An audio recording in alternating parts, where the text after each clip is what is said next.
السلام علیکم ورحمۃ اللہ وبرکاتہ۔ ناظرین، آج ہمارا موضوع ہے قرآن فجر میں وزن اعمال کے راز۔ جو انسان اعمال کرتا ہے کیا اس میں کوئی وزن بھی ہے، اور اس میں ایک ہی عمل کا ڈیفرنٹ طرح سے کم یا زیادہ وزن کیا ہو سکتا ہے؟ اس موضوع کو لیں گے قرآن پاک کی آیات کی روشنی میں، کیونکہ آج کل ماہ رمضان المبارک میں ہر بندے کو اللہ پاک نے توفیق دی ہے اعمال صالحہ کرنے کی، اور اعمال صالحہ میں ہر کسی کی خواہش اور لالچ ہوگا کہ جب قیامت کے روز میرے اعمال کا وزن کیا جائے تو کافی زیادہ بھاؤ تاؤ ملے اس کا۔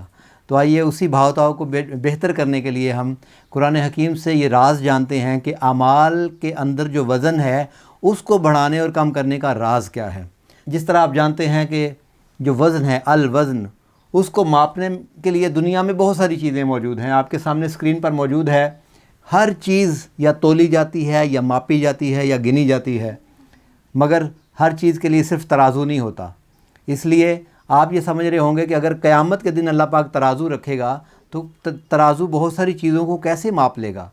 دنیا میں ہر چیز کا الگ مقیاس ہے۔ آپ جانتے ہیں کہ ترازو ہے، فٹا ہے فاصلوں کو ناپنے کے لیے، تھرمامیٹر ہے ٹمپریچر کے لیے، کلومیٹر ہے وہ میٹر اور کلومیٹر کے فاصلے کے لیے ہوتا ہے، ڈیسیبل میٹر آواز کی فریکوینسی کی مقدار کو چیک کرنے کے لیے ہے، وولٹ میٹر وولٹیج کو چیک کرتا ہے، قطب نما سمتوں کو ظاہر کرتی ہے، اس سے ناپا جاتا ہے، اور کیلکولیٹر بہت سارے عدد اور اعداد کو ناپتا اور گنتا اور تولتا ہے۔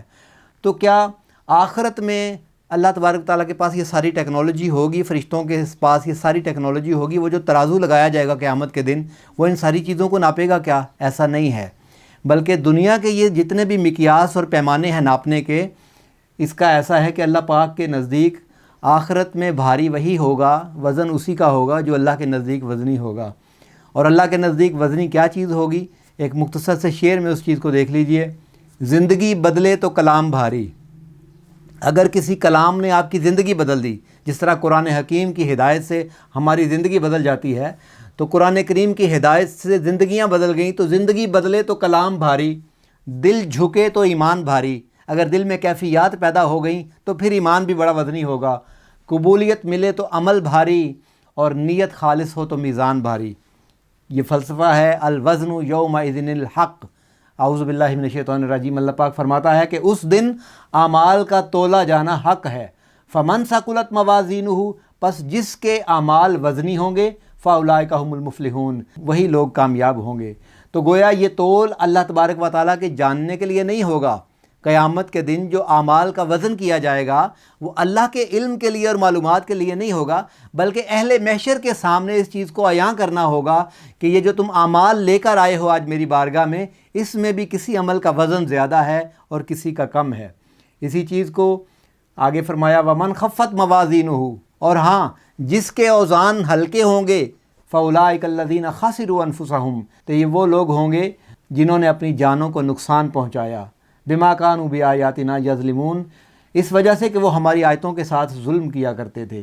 تو گویا یہاں پر وزن اعمال قرآن حکیم کی، اللہ پاک کی کتاب کی آیتوں پر عمل نہ کرنے سے جو وزن اعمال کا کم ہو جاتا ہے، اس کی طرف اشارہ ہے۔ اسی لیے اللہ تبارک و تعالیٰ نے فرمایا وَمَنْ خَفَّتْ، اور جس کے کم ہوں گے، یہ ایک اور مقام پر ہے، پہلی تھی سورہ اعراف اور اب ہے سورہ مومنون، خَسِرُوا أَنفُسَهُمْ فِي جَهَنَّمَ خَالِدُونَ، انہوں نے اپنی جان کا نقصان کیا اور وہ دوزخ میں ہمیشہ رہنے والے ہوں گے۔ اسی چیز کو سورہ کہف میں اللہ پاک نے فرمایا أُولَٰئِكَ الَّذِينَ كَفَرُوا بِآيَاتِ رَبِّهِمْ، وہ لوگ جنہوں نے اپنے رب کی نشانیوں کا اور مرنے کے بعد اس سے ملاقات کا انکار کیا، وَلِقَاءَ رَبِّهِ فَحَبِطَتْ، پس برباد ہو گئے اعمالہم، ان کے اعمال، فَلَا نُقِيمُ لَهُمْ يَوْمَ الْقِيَامَةِ وَزْنًا، یہ بہت بڑی وعید بھی ہے، یہ بہت بڑا انسانیت کو ایک دفعہ جھنجھوڑ دینے والا فلسفہ بھی ہے کہ وہ اعمال کی گٹھریاں لے کر اور بھاری بھرکم اعمال لے کر اپنے اعمال ناموں میں حج، عمرے، زکوٰتیں، صدقے، خیراتیں اور پتہ نہیں کیا کیا کچھ لے کر حاضر ہوں گے، مگر اللہ پاک فرما رہا ہے جب ان کو تولا جائے گا تو ان کے اندر وزن ختم کر دوں گا۔ فلا نقیم، ہم قائم ہی نہیں کریں گے ان کا وزن۔ اعمال ہوں گے مگر ان کے اندر وزن نہیں ہوگا۔ اس سے یہ ثابت ہوا کہ بہت سارے اعمال جس کو بندہ یہ سمجھتا ہے کہ میرے اعمال بڑے وزنی ہیں، میری جان چھوٹ جائے گی، لیکن اللہ پاک فرما رہا ہے ہو سکتا ہے کہ میری نظر میں ان کا کوئی وزن ہی نہ ہو۔ وَنَضَعُ الْمَوَازِينَ الْقِسْطَ، اللہ پاک فرماتا ہے اور ہم قیامت کے دن عدل و انصاف کے ترازو کو رکھ دیں گے۔ اللہ نے فرما دیا، اور مخبر اعظم حضور نبی اکرم صلی اللہ علیہ وسلم نے فرما دیا کہ اللہ نے کہا ہے ترازو رکھا جائے گا۔ میں تمہیں بتا دیتا ہوں کہ 2 پلڑوں والا ترازو رکھا جائے گا، ایک میں نیکیاں اور ایک میں بدیاں ڈالی جائیں گی، تو اس طرح ان کا وزن کیا جائے گا۔ اب یہاں پر بندہ اگر اپنی سوچ کا جو ہے وہ پرندہ اڑائے اور سوچے کہ وہ کیسا ترازو ہوگا، وہ کیسی کیلکولیشن ہوگی، وہ کیسے ساری مقداروں کو ماپ لے گا وہ چیز، تو اس کے اوپر اللہ تبارک و تعالیٰ نے کہہ دیا، اس کے محبوب نے ہمیں فرما دیا، تو ہم اپنی عقل کے دروازے بند کر لیتے ہیں۔ آمنا وصدقنا، جو ہمیں حکم مل گیا ہم اس پر ایمان لاتے ہیں کہ بے شک ایمان کے ساتھ ہم یہ کہتے ہیں کہ قیامت کے دن ترازو رکھا جائے گا، قیامت کے دن 2 پلڑے ہوں گے اس کے، اور اس میں نیکیاں اور بدلیوں کو تولا جائے گا، اور اللہ فرماتا ہے کہ کسی کا ہم چاہیں گے وزن ہو اور کوئی چیز ہم ہلکی کر دیں گے۔ اور اللہ پاک فرماتا ہے اور اگر مثقال حبۃ، اگر رائی کے دانے کے برابر بھی کسی کا عمل ہوگا تو اس کا بھی وزن کر کے نکالا جائے گا اور اس کو اس کی جزا دی جائے گی۔ اسی طرح فرمایا فَأَمَّا مَنْ ثَقُلَتْ، پس جن کے پلڑے بھاری ہو جائیں گے، موازینہ ان کے پلڑے، فَهُوَ فِي عِیشَةٍ رَاضِیَةٍ، تو وہ راضی اور خوشگوار زندگی میں ہوں گے۔ اور جن کے پلڑے ہلکے ہوں گے، مطلب یہ ہوا کہ وہاں پر 2 طرح کے لوگ ہوں گے، کچھ جو ہوں گے جن کے اعمال نامے وزنی ہوں گے اور کچھ کے اعمال نامے ہلکے ہو جائیں گے۔ ہلکے ہونے والوں کے لیے ان کو دوزخ میں پھینک دیا جائے گا، اور بھاری اعمال والوں کو اللہ تبارک و تعالیٰ فرما رہا ہے کہ ان کو مرضی کی زندگی عطا ہوگی۔ یہاں پر یہ نقطہ قابل غور ہے کہ یہاں پر یہ نہیں فرمایا گیا کہ جن کے اعمال زیادہ ہوں گے ان کی زندگی مرضی کی ہوگی، نہیں، جن کے اعمال کم ہوں گے وہ دوزخ میں جائیں گے، نہیں، فرمایا اعمال کی بات نہیں ہو رہی، وزن کی بات ہو رہی ہے۔ جن کے اعمال کا وزن زیادہ ہوگا، ہو سکتا ہے اعمال کم ہوں مگر وزن بہت زیادہ ہو، اور دوسری صورت آپ کو معلوم ہے کہ بہت زیادہ اعمال ہوں اور وزن بالکل بھی نہ ہو۔ اب ذرا اس فلسفے کو دیکھیے کہ آپ کو معلوم ہے کہ حرم کعبہ میں جب بندہ ایک نماز پڑھتا ہے تو حدیث مبارکہ میں آتا ہے کہ اس ایک نماز کا ثواب 1,00,000 نمازوں کے برابر ہے۔ گویا آپ نے ایک نماز اللہ کے گھر میں پڑھی، حرم کعبۃ اللہ میں، بیت اللہ شریف میں ایک نماز پڑھی تو اللہ پاک نے اس کو 1,00,000 نمازوں جتنا بڑا کر دیا۔ گویا اس کا اجر، اس کا وزن کہاں چلا گیا، اندازہ کیجئے۔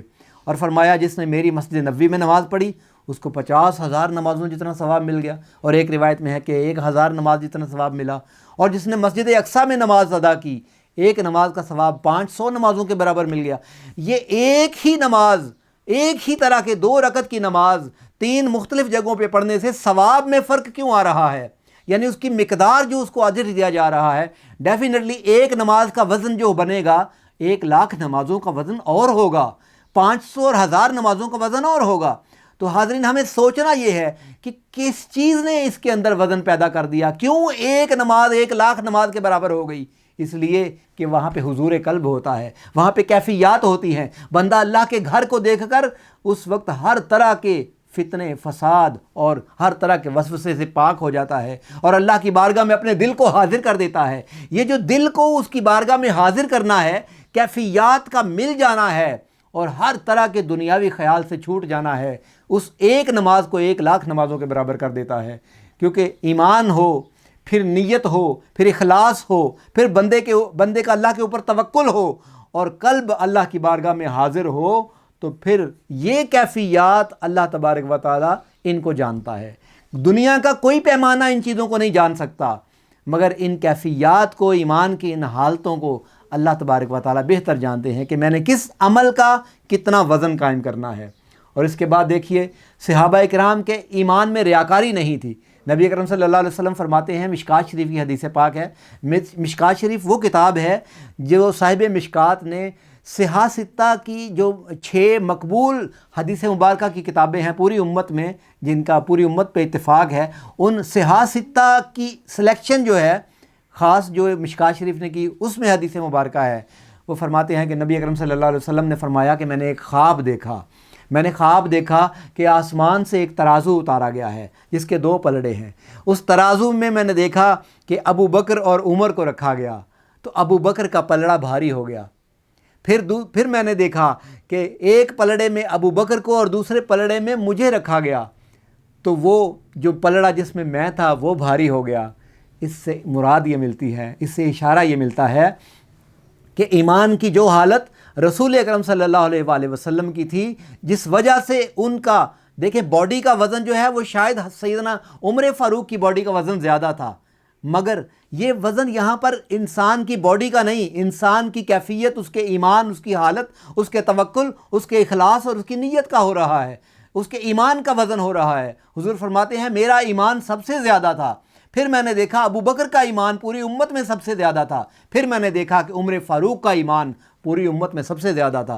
یہ جو وزن اعمال ہے یہ اس لیے تھا کہ صحابہ اکرام کیفیات والے لوگ تھے، صحابہ اکرام کا ایمان جو تھا وہ ریاکاری سے پاک تھا، دکھلاوے سے پاک تھا، بدنیتی سے پاک تھا۔ وہ تمام صفات، مبارک صفات، وہ تمام اخلاق جو انبیاء کرام کے اخلاق تھے وہ انہوں نے حضور اکرم صلی اللہ علیہ وسلم کے صفہ چبوترے پہ بیٹھ کے سیکھے ہوئے تھے، اس پر عمل کرنے والے تھے، روزہ دار تھے، متقی تھے، پرہیزگار تھے، اس وجہ سے ان کے اعمال میں یہ وزن تھا۔ اور علامہ اقبال یہاں فرماتے ہیں کہ وہ ایک سجدہ جسے تو گراں سمجھتا ہے، ہزار سجدوں سے دیتا ہے آدمی کو نجات۔ ہم مقداروں والے لوگ ہیں، ہم گنتی کرنے والے لوگ ہیں، مگر علامہ اقبال فرماتے ہیں کہ اگر تم گنتی سے نکل جاؤ اور اپنی توجہ جو ہے اس کو پکا کر لو تو شاید تمہارا ایک سجدہ ہی تمہیں ہزاروں سجدوں سے نجات دے دے۔ اس کا فلسفہ ہمیں تب سمجھ آئے گا جب ہم حدیث جبریل کو سمجھیں گے۔ حضور اکرم صلی اللہ علیہ وسلم کی بارگاہ میں حضرت جبریل امین انسانی شکل میں تشریف لائے اور آپ کے زانو مبارک کے ساتھ زانو جوڑ کر بیٹھ گئے اور 3 سوال کیے، جس میں سے تیسرا سوال یہ تھا کہ اللہ کے پیارے حبیب مجھے بتائیے کہ احسان کیا ہے؟ تو آپ نے فرمایا احسان یہ ہے کہ ان تعبد اللہ کأنک تراہ، تو اللہ تبارک و تعالیٰ کی عبادت ایسے کرے کہ جیسے کہ تو اس کو دیکھ رہا ہے۔ وَإِن لَمْ تَكُنْ تَرَاهُ، اگر یہ کیفیت تو پیدا نہ کر سکے فَإِنَّهُ يَرَاكَ، تو یہ سوچ لے کہ وہ تجھے دیکھ رہا ہے۔ جب تیری ایمان کی کیفیت یہ ہو جائے گی کہ میں جس کی بندگی کر رہا ہوں، جس کے آگے سجدہ ریز ہوں، جس کے آگے میں رکوع و سجود کر رہا ہوں، جس کا نام صبح و شام میں جپ رہا ہوں، وہ مجھے دیکھ رہا ہے، جب یہ کیفیت ہو جائے تو ایمان کی حالت کیا ہوگی؟ ناظرین آپ تصور کیجئے کہ ایک عاشق کو، ایک محب کو یہ پتہ چل جائے کہ اس کا محبوب اس کو اس حالت میں دیکھ رہا ہے تو اس عاشق کے نخرے کیا ہوں گے، اس عاشق کی کیفیات کیا ہوں گی۔ یہی وجہ ہے کہ ایمان میں جب نماز کے دوران آپ کو یہ خیال آ جائے کہ میں رب کائنات کی زیارت کر رہا ہوں تو اس نماز کا ثواب شاید ہزاروں نمازوں جتنا ہو جائے، اس ایک سجدے کا جو وزن ہے وہ شاید قیامت کے دن ہزاروں سجدوں سے زیادہ ہو جائے۔ بالکل اسی طرح جس طرح لیلۃ القدر کی مبارک رات اسی ماہ رمضان میں ہمیں عطا ہوگی، اور اس ایک رات میں اللہ تبارک و تعالیٰ کے حبیب نے فرمایا کہ 1000 مہینوں سے بہتر وہ رات ہے۔